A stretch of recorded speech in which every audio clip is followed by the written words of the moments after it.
Jagalah langkahmu kalau engkau berjalan ke rumah Allah. Menghampiri untuk mendengar adalah lebih baik daripada mempersembahkan korban yang dilakukan oleh orang-orang bodoh, karena mereka tidak tahu bahwa mereka berbuat jahat.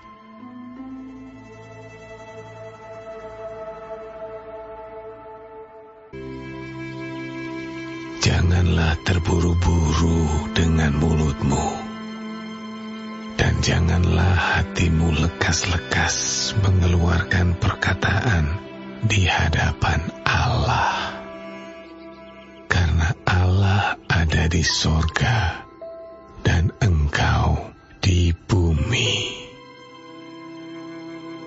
Oleh sebab itu, biarlah perkataanmu sedikit. Karena sebagaimana mimpi disebabkan oleh banyak kesibukan, demikian pula percakapan bodoh disebabkan oleh banyak perkataan. Kalau engkau bernazar kepada Allah, janganlah menunda-nunda menepatinya, karena Ia tidak senang kepada orang-orang bodoh. Tepatilah nazarmu. Lebih baik engkau tidak bernazar daripada bernazar tetapi tidak menepatinya. Janganlah mulutmu membawa engkau ke dalam dosa, dan janganlah berkata di hadapan utusan Allah bahwa engkau hilaf. Apakah perlu Allah menjadi murka atas ucapan-ucapanmu dan merusakkan pekerjaan tanganmu? Karena sebagaimana mimpi banyak, demikian juga perkataan sia-sia banyak. Tetapi takutlah akan Allah.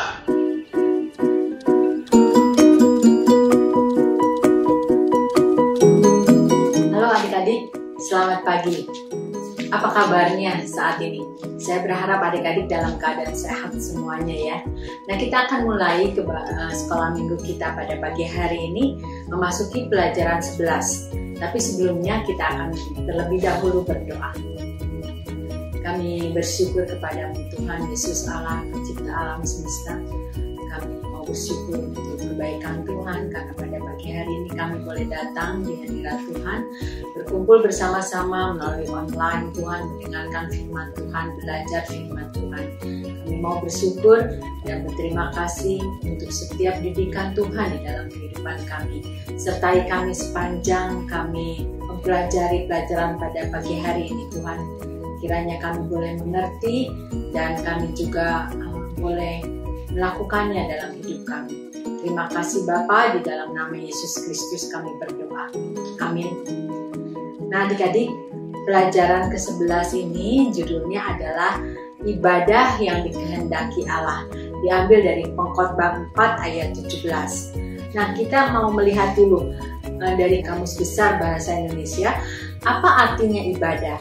Ibadah adalah perbuatan untuk menyatakan bakti kepada Allah yang didasari ketaatan, mengerjakan perintahnya, dan menjauhi larangannya. Ketika seseorang beribadah, berarti ia bertindak dan bersikap menghargai dan menghormati Allahnya sebagai wujud dari baktinya. Selanjutnya bagi kita sekalian adalah bagaimana seharusnya beribadah. Dari Pengkhotbah 4 ayat 17 itu kita akan melihat yang pertama, ketika beribadah, seseorang itu harus sadar bahwa ia adalah manusia berdosa yang hendak bertemu dengan Allah yang Maha Suci. Dan kemudian, 2, bagaimana memiliki motivasi yang benar di dalam beribadah. Dan kita akan mempelajari hal-hal tersebut dari pemaparan yang nanti sebentar akan kita dengarkan dari Pastor Alex. Setelah itu kemudian Ibu Ruti akan menolong kita untuk kesimpulan dan aplikasi atau penerapannya. Nah, kita saksikan dulu apa yang dikatakan Pastor Alex mengenai ibadah ini. Silakan Pastor.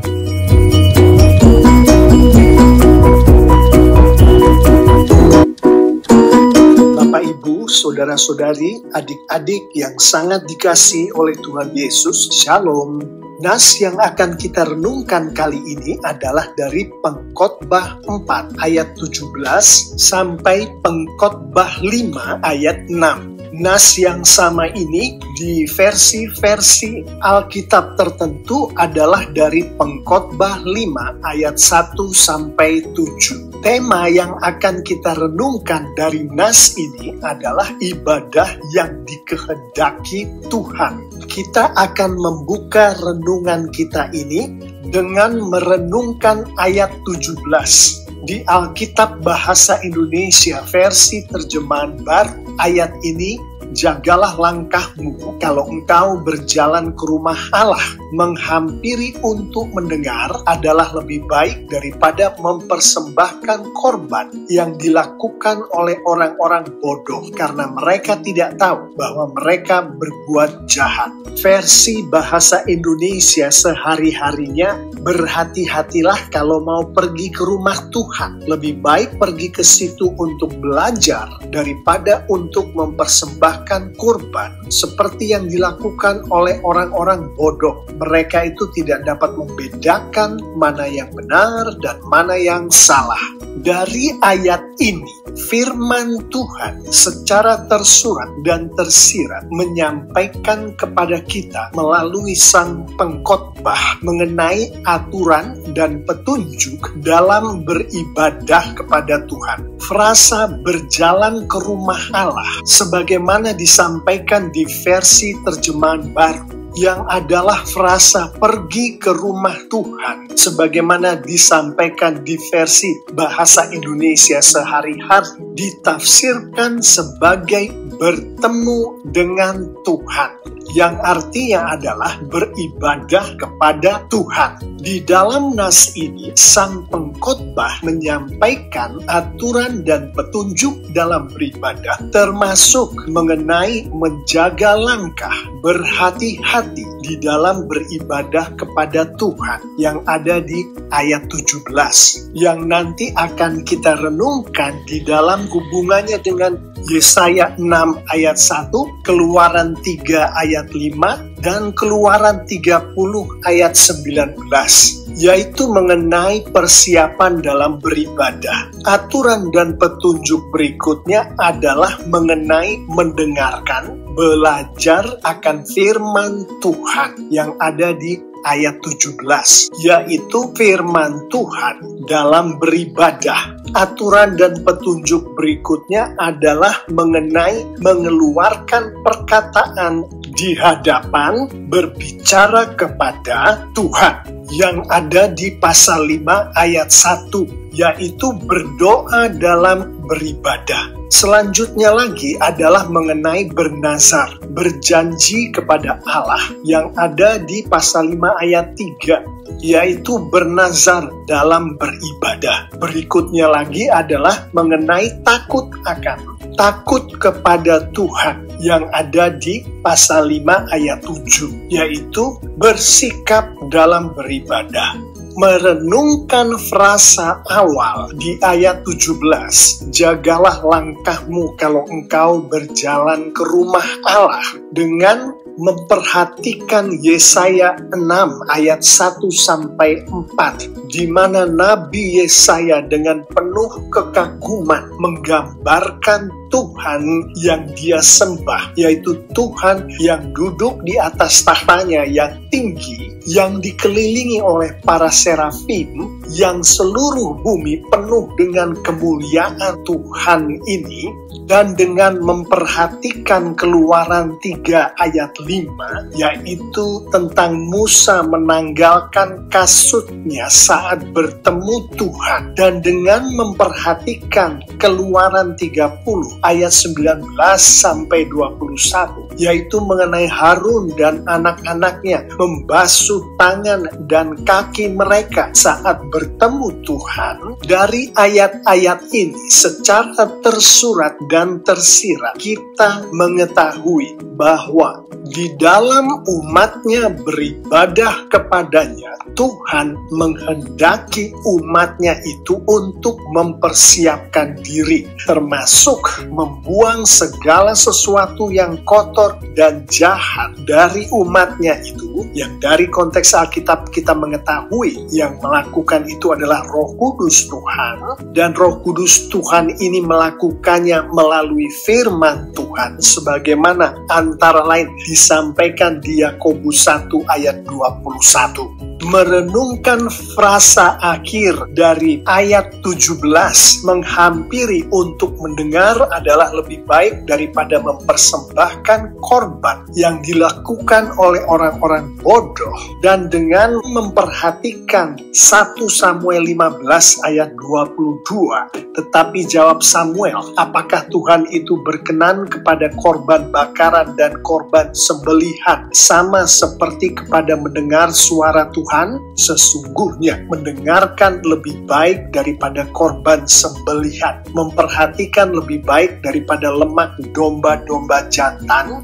Dari ayat-ayat ini, firman Tuhan secara tersurat dan tersirat menyatakan bahwa di dalam umatnya beribadah kepadanya, Tuhan menghendaki umatnya itu untuk mendengar, belajar firman Tuhan, dan mematuhi firman Tuhan sebagai salah satu ekspresi dari beribadah. Merenungkan pasal 5 ayat 1, janganlah terburu-buru dengan mulut, dan janganlah hatimu lekas-lekas mengeluarkan perkataan di hadapan Allah, karena Allah ada di surga dan engkau di bumi. Yang mana ada yang menafsirkan ayat ini sebagai doa kepada Tuhan, pengakuan akan Tuhan, kesaksian akan Tuhan, pujian akan Tuhan, khususnya untuk frasa perlakuan dengan mulutmu, mengeluarkan perkataan. Dan dengan memperhatikan Matius 6 ayat 9 yang adalah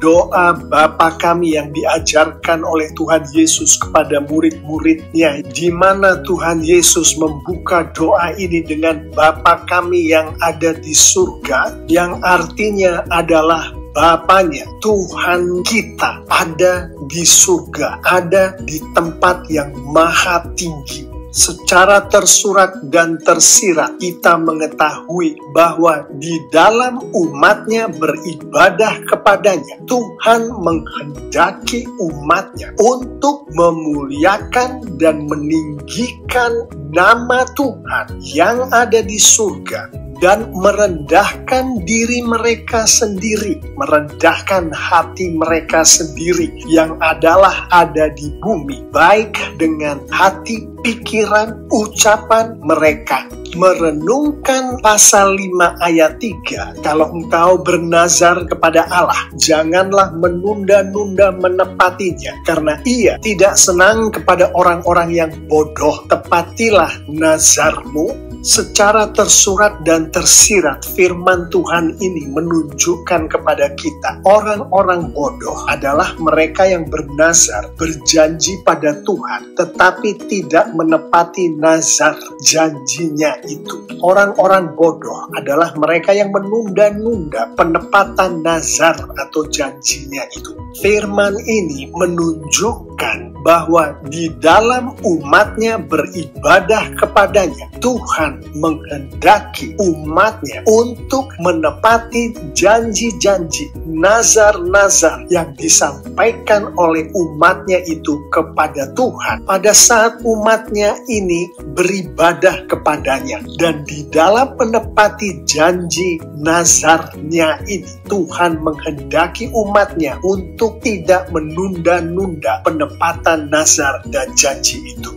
Bahkan di ayat 4 firman Tuhan mengatakan, lebih baik engkau tidak bernazar daripada bernazar tetapi tidak menepatinya. Merenungkan pasal 5 ayat 6, karena sebagaimana mimpi banyak, demikian juga perkataan sia-sia banyak. Tetapi takutlah akan Allah dengan memperhatikan Pengkhotbah 12 ayat 13. Akhir kata dari segala yang didengar ialah takutlah akan Allah dan berpeganglah pada perintah-perintahnya, karena ini adalah kewajiban setiap orang secara tersurat dan tersirat. Firman Tuhan menunjukkan kepada kita bahwa di dalam umatnya beribadah kepadanya, Tuhan menghendaki umatnya untuk takut pada Tuhan dengan cara berpegang pada perintah-perintah Tuhan, dengan cara berpegang taat patuh pada firman Tuhan. Dengan kata lain,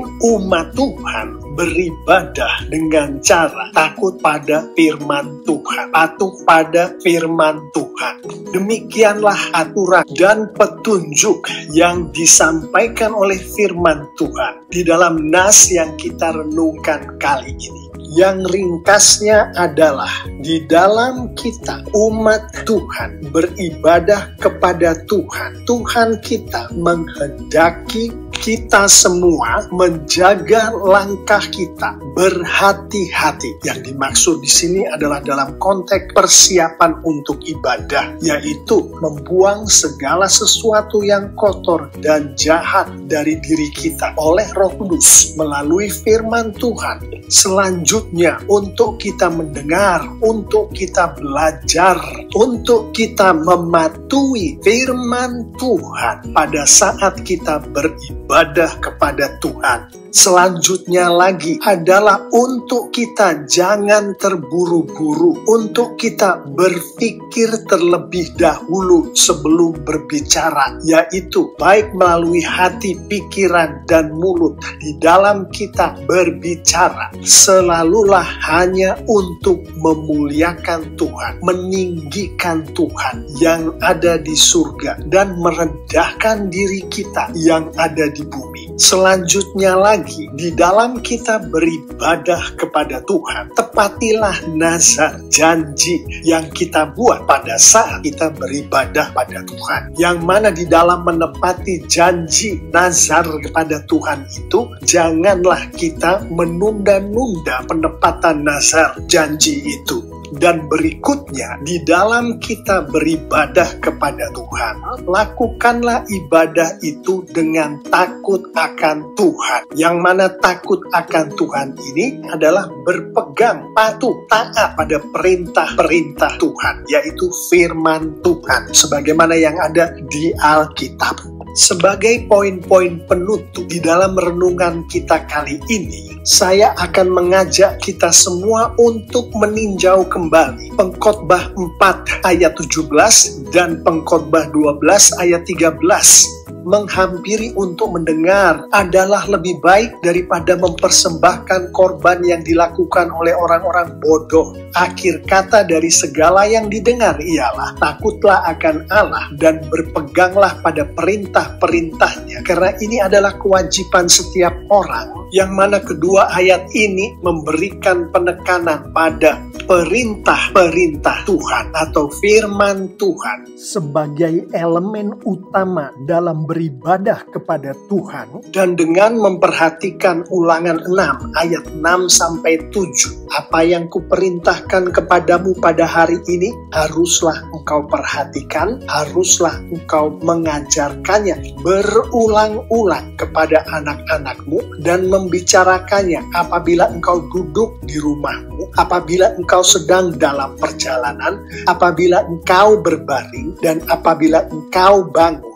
yang juga menekankan pada perintah-perintah Tuhan, firman Tuhan. Saya ingin mengajak kita semua untuk menyadari bahwa firman Tuhan di dalam umatnya beribadah kepadanya. Tuhan menghendaki agar ibadah ini dilakukan berulang-ulang, sehingga kita mengetahui bahwa nas yang kita renungkan akan ibadah, yaitu dari Pengkhotbah 4 ayat 17 sampai Pengkhotbah 5 ayat 6, hanyalah sebagian dari ibadah yang dikehendaki oleh Tuhan, yaitu beribadah di rumah-rumah Tuhan, di sinagog, di gereja. Sementara dari ayat-ayat yang terakhir kita renungkan ini, Tuhan kita menghendaki ibadah yang lebih dari ibadah yang dilakukan oleh umatnya di rumah Tuhan, di sinagog, di gereja. Yang firman Tuhan ini menunjukkan secara tersurat dan tersirat ibadah dikehendaki oleh Tuhan untuk dilakukan berulang-ulang setiap hari, baik dalam bentuk ibadah-ibadah raya seperti yang dilakukan di sinagog dan gereja, maupun dalam bentuk ibadah-ibadah yang lebih kecil seperti yang dilakukan di rumah-rumah, di kelompok-kelompok kecil, di sekolah-sekolah minggu. Bahkan secara tersirat menurut Ulangan 6 ayat 6 dan 7 tadi, ibadah dilakukan di rumahmu. Bentuknya bisa altar keluarga. Dilakukan saat engkau sedang dalam perjalanan. Artinya saat engkau tidak sedang berada di dalam rumahmu. Sebelum engkau tidur, sebelum engkau berbaring. Sesudah engkau bangun tidur. Ibadah-ibadah ini ditafsirkan sebagai ibadah-ibadah kecil, yaitu dalam bentuk renungan dan doa. Pada dasarnya secara tersurat dan tersirat, Tuhan menghendaki umatnya untuk beribadah setiap hari. Hidup seorang umat Tuhan, seorang anak Tuhan, seorang pengikut Yesus adalah ibadah. Poin berikutnya akan ibadah yang dikehendaki Tuhan ini, kita mengerti dengan mempertimbangkan Ulangan 6 ayat 13. Engkau harus takut akan Tuhan Allahmu, kepada Dia haruslah engkau beribadah, dan demi namanya haruslah engkau bersumpah. Di mana secara tersurat dan tersirat firman Tuhan ini menghendaki bahwa di dalam umatnya beribadah kepadanya. Umat Tuhan hanya beribadah kepada Tuhan untuk kemuliaan Tuhan. Di dalam beribadah, fokus pusat perhatian adalah hanya kepada Tuhan. Poin penutup terakhir adalah dari pernyataan Tuhan Yesus sendiri di Yohanes 4 ayat 23 yang menyimpulkan semua renungan kita ini. Tetapi saatnya akan datang dan sudah tiba sekarang bahwa penyembah-penyembah benar akan menyembah Bapa dalam roh dan kebenaran, sebab Bapa menghendaki penyembah-penyembah demikian. Dan ajaran dari Rasul Paulus yang disampaikannya di Roma 12 ayat 1. Karena itu saudara-saudara, demi kemurahan Allah aku menasihatkan kamu supaya kamu mempersembahkan tubuhmu sebagai persembahan yang hidup,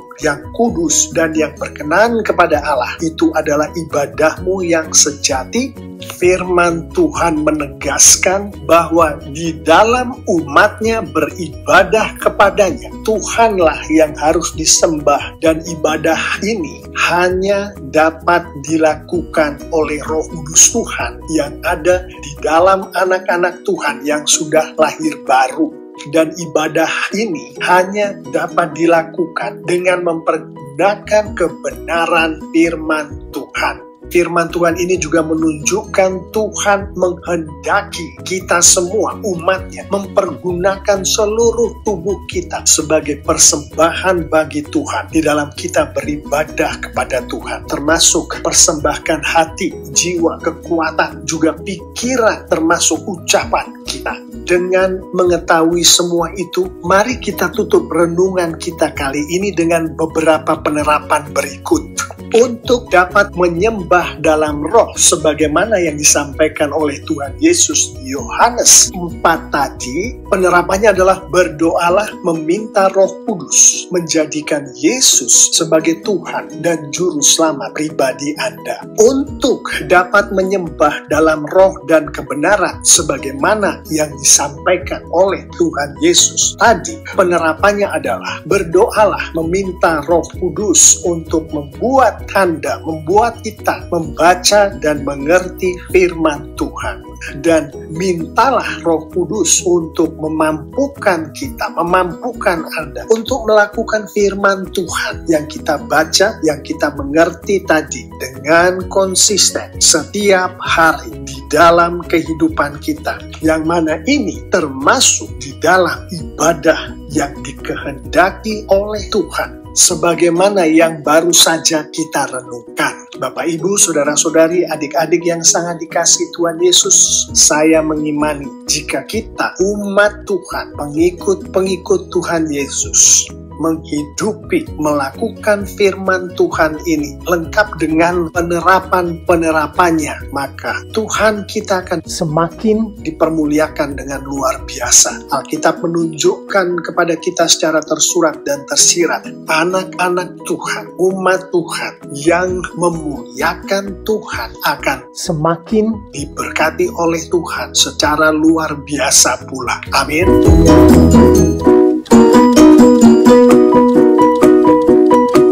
Adik-adik tadi sudah mendengarkan firman Tuhan dari Pastor Alex. Kita bisa beribadah untuk mencari tahta Tuhan. Kita bisa melangkah pasti untuk mencari Tuhan dan memiliki motivasi untuk selalu taat kepada Allah.